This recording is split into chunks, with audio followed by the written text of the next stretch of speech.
আসসালামু আলাইকুম, সবাই কেমন আছেন? আমরা আমাদের পবিত্র ওমরা যাত্রা শুরু করলাম। আমরা উবার করে এয়ারপোর্টে যাচ্ছি। এখানে সব আমাদের ব্যাগ ডালায় তুললাম।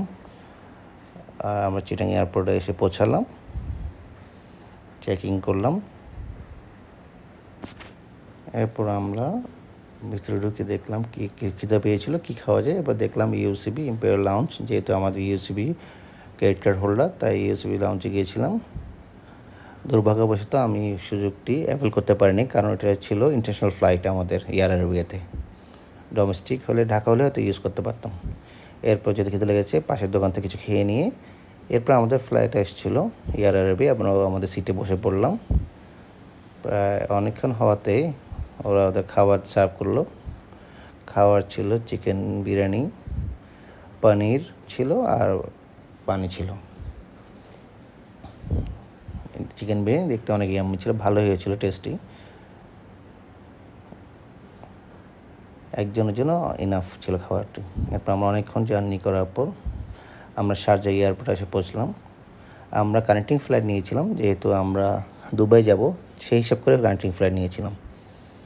এরপর আমরা টিকিট যখন করেছিলাম কানেক্টিং করেছিলাম, তখন আমাদের বলেছিল 1 আওয়ার ফ্লাইট ডিলে হবে। পরে শুনতে পারলাম যাওয়ার আগে 8 আওয়ার ডিলে হবে, যা খুব প্যাথেটিক ছিল।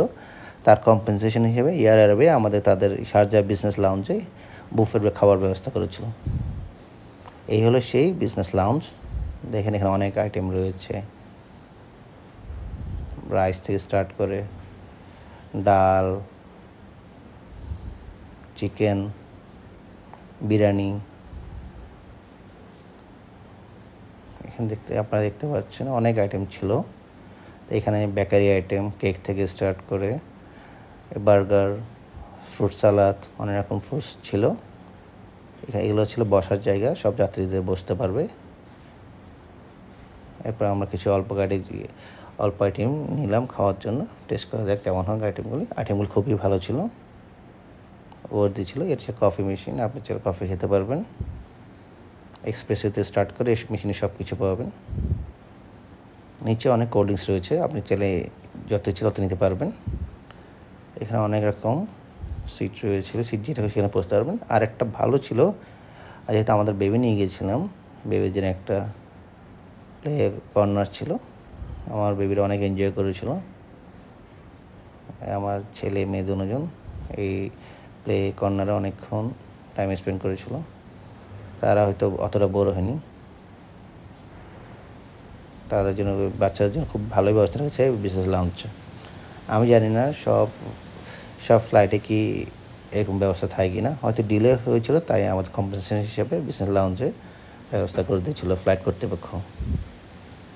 আমরা এখন কফি টেস্ট করছি, দেখে কফিগুলো কেমন হয়। এক্সপ্রেসও নিয়েছিলাম আমি। সব বুফে, যেহেতু সেলফ সার্ভিসই। কফি খেতে অনেক দারুণ ছিল। এই বিজনেস লাউঞ্জের ফ্যাসিলিটিগুলো অনেক ভালো ছিল।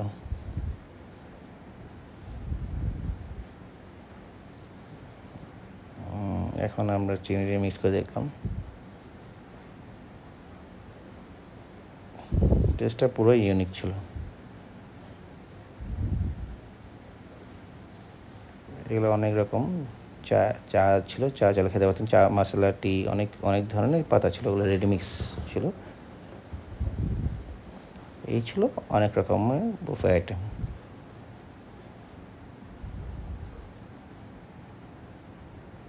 ফ্রুট সালাদ, পনির থেকে স্টার্ট করে কেক, মাফিন, আর অনেক আইটেম ছিল। চিকেন ফ্রাই, নুডলস, চিকেন টিক্কা। প্লেসটা খুব সুন্দর ছিল, খুব আমাদের অনেক ভালো সময় কাটিয়েছিল ওখানে। কফি এত ভালো লেগেছিল, আমি সেকেন্ডবার আবার কফি নিয়েছিলাম খাওয়ার জন্য। খুব সুন্দরভাবে সব সাজানো ছিল। এগুলো সবগুলো ছিল একটা অ্যাপেল জুস, অনেক জুস ছিল। এরপর আমাদের সময় হয়ে গেছিলো। এরপর আমরা এহরাম কাপড় পরে আমি আমার ছেলে নিয়ে নিলাম বাঁধলাম। এরপর আমরা এখন আমাদের সেই অপেক্ষার পালা শেষ হলো, 8 ঘন্টা শেষ হয়ে এখন আমরা আমাদের এয়ারে আবার ফ্লাইটে করে জেদ্দা যাব, জেদ্দা এয়ারপোর্টে। আমি বলবো যারা যাবেন, যদি বাচ্চা নিয়ে যান বা নিজে গেলে 8 ঘন্টা অনেক সময় হয়, অনেক বোর হয়ে যাবেন। আমরা জানলে হয়তো কখনও কানটানা খেয়েছি যে কখনও ডিরেক্ট ফ্লাইট ছাড়া যাব না। আপনারা অবশ্যই ডিরেক্ট ফ্লাইটে, বাংলাদেশ বিমান হোক যে কোনো অন্য কোনো ফ্লাইটে ডিরেক্ট যাবেন। এরপর আমাদের আবার, যেহেতু অনেক ওয়েট করতে হয়েছিল, আমাদের আবার খাবার দিয়েছিল। খাবারগুলো এতই বাজে ছিল, খাওয়া যাচ্ছিল না। এটা ছিল বাইরে থেকে সিনারিটা। আমি বলবো আপনারা সবাই ডিরেক্ট ফ্লাইটে যাবেন, তাহলে আপনাদের কষ্টটা অনেক কম হয়। আমাদের কষ্টটা অনেক অনেক বেশি হয়েছিল। এরপর আমরা জেদ্দা এয়ারপোর্টে পৌঁছালাম। আমাদের ট্রাভেল এজেন্সি আমাদের জন্য আগে থেকেই বাস রেডি করে রেখেছিল। জেদ্দা থেকে মক্কা যেতে হবে। বাসগুলি অনেক কমফোর্টেবল ছিল। এখন আমাদের জেদ্দা এয়ারপোর্ট থেকে মক্কার উদ্দেশ্যে আমরা রওনা দিলাম। দেখেন আমাদের রোডগুলি কত ওয়াইড, পরিষ্কার পরিচ্ছন্ন। আমাদের যেতে অনেক সময় লেগেছিল, কিন্তু বাসটা কমফোর্টেবল হওয়াতে জার্নিটা অত ফিল হয়নি। ওদের রোডঘাট অনেক পরিষ্কার ছিল, আর খুব সিস্টেমেটিক ওয়েতে ওরা চলাফেরা করে। যেমন আপনার এক এক স্পিডে যে গাড়ি থাকবে তারা এক এক লাইন ফলো করে। একদম রাস্তাগুলো একদম স্ট্রেট ছিল, যে কেউ ওখানে গাড়ি ড্রাইভ করতে পারবে।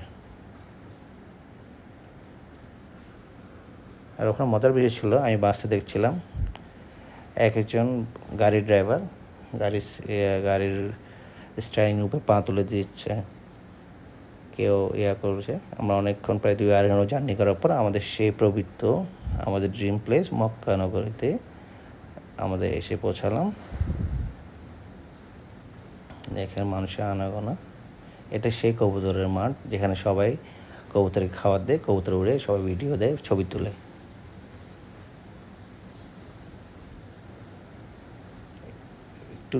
একটু সামনে গেলেই ছিল আমাদের হোটেল, একদম কাছে।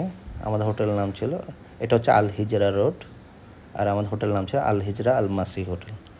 এটা কাবাঘর থেকে একদম 3-4 মিনিটের দূরত্বে ছিল, একদম কাছে, ওয়াকিং ডিস্টেন্স। এটা হলো আমাদের হোটেলের রিসেপশন। এখানে সব বাঙালি, রিসেপশন সুখে সবাই বাঙালি।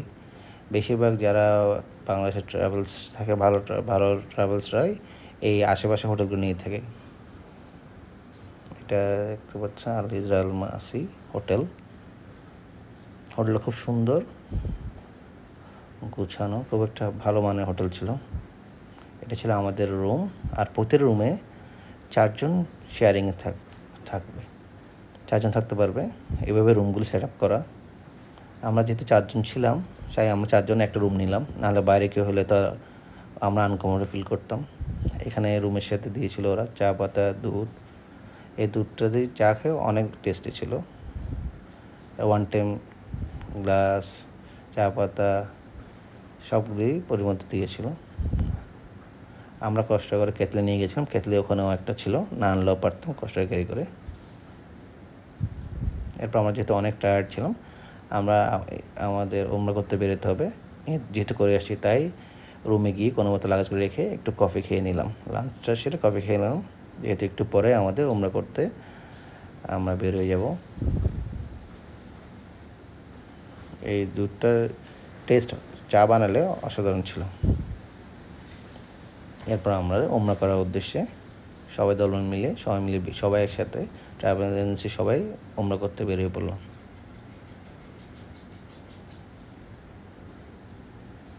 সবাই দলে দলে উমরা করতে যাচ্ছে।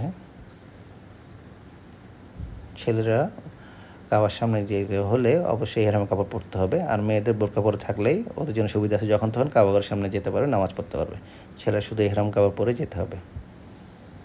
এখন কত মানুষ। এখন আমরা আস্তে আস্তে উমরা করার জন্য এগিয়ে যাচ্ছি।